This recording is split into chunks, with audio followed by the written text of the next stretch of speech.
So this book right here was recommended again and again on social media. And being the guy that I am, I was influenced. So I was like, you know what? I'll give it a go. If so many people are singing the highest praises for Radical by David Platt, why not give it a try?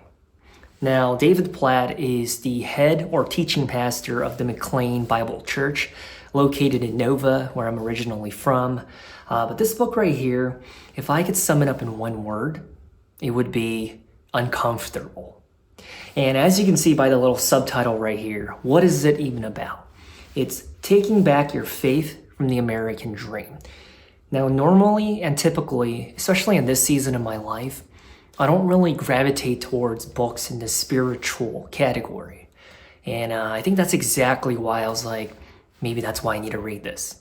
Because if I'm intentionally, whether or not I'm choosing to or not, if I'm avoiding that genre, maybe it's time for me to read a book from that genre. And I'm not even gonna lie to you, I procrastinated and wasn't diligent about reading this book, so I had to check it out 2 times, actually 3 times in total from the library.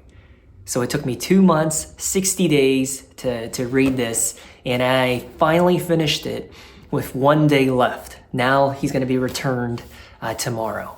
And how was the book itself? It is basically about how in America, as Christians, we live in full pursuit, knowing like we're saved by grace, through our faith and everything. And alongside with that, a lot of us just pursue the American dream while keeping our faith kind of like on the back burner. And David Platt describes how by pursuing the American dream, trying to see what we can achieve from our own work, ability, and make a name for ourselves, that kind of manifests in the way that we handle our faith and our spiritual matters as well. Because in our faith, our walk with Jesus, it tends to be more self-centered. It's all about me.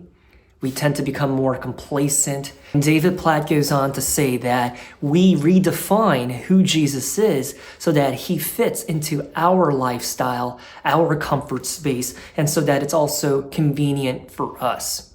But in light of that, of the American dream, this book is kind of like a wake-up call that although that is nice to pursue on your personal endeavors or to graduate from this or get that job or to raise this or that, having your own personal goals is awesome, but also what is a Christian's purpose? How does that fit inside of the American dream? But also, should the American dream be prioritized over your ultimate purpose and goals in life through the lens of Christianity?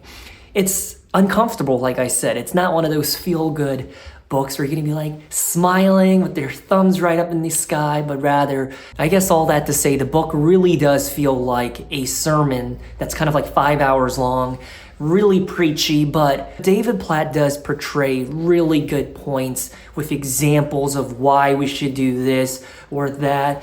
And so when I think about who is this book for, I think of 2 demographics. Number 1, I think for baby Christians, the ones that are brand new to the faith, welcome. If you are just saved or you became a Christian in the past 2 to 3 to 4, 5 years, perfect.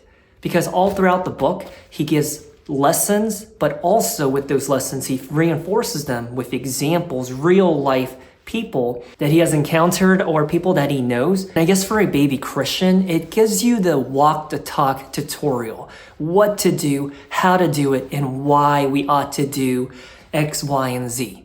So for a baby Christian, I think this is a really good book full of guidance. And on the other end of that spectrum, I think the second demographic that this book would appeal to and be good for, veteran Christians that are going through a dry patch in your walk with God right now. Deep down inside, you know you're saved, you're good to go, but that's kind of the extent of your faith, of how your works are lived out through you.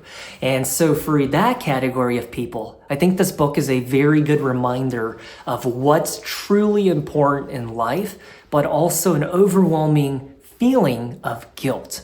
I'm not gonna lie to you, this book does a really good job of provoking a sense of guilt within you because you know you ought to be doing things differently or in a better way, but you choose not to. So deep down inside, like that guilt does harbor, or maybe that's just how I felt.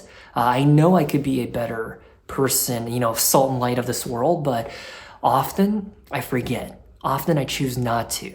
When I know I should take the higher road to be the bigger person, I choose not to. And I think this book, in a way, through that guilt, reminds me of like, dude, you shouldn't be acting like that. If you just blend in with the rest of the world, how are people to know that you are God's love or that they can experience the goodness of God through you if you're always acting like a jerk, cussing, etc. And so by the end of the book, he'll show you what it means to walk away, or I guess transition away from the American dream and the way of doing Christianity to that of the biblical version, which is to be God-centered, Christ-exalting, and a self-denying gospel where you pick up the cross and you follow Jesus. But in order to do that, you yourself, who you've been, your old former past life, needs to die so that you can live in the new life.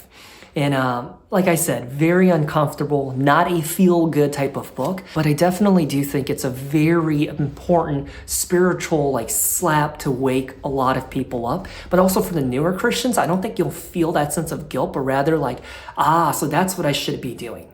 But for the veteran Christians, I'm telling you, if you've just been living your life, doing whatever you want willy-nilly, whatever makes you happy, prioritizing yourself, this book is going to invoke a sense of guilt in you, but I think in a good way. However, if you understand that David Platt says all of the things that he says that might make you feel guilty because he wants you to make real life changes, then I don't think it's so bad after all. And the book also emphasizes the ideas of discipleship and mission work. So I also think this book would be very appropriate for a church fellowship or a Bible study or anybody onboarding onto a church team or a ministry, welcoming, or to be a small group leader, or to help out with Sunday school. I think this book would be a really good necessary reading before walking into that path to understand, why am I doing this?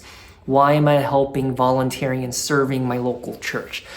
Pretty good book overall, but I will say once again, if you're looking for a feel-good, watered-down gospel faith book, this is not for you. You're gonna hate it. But if you want to hear what it is to walk in the light from a theologically sound pastor, this is a really good book. I can see why this book is recommended so much on social media. This one does deserve the hype.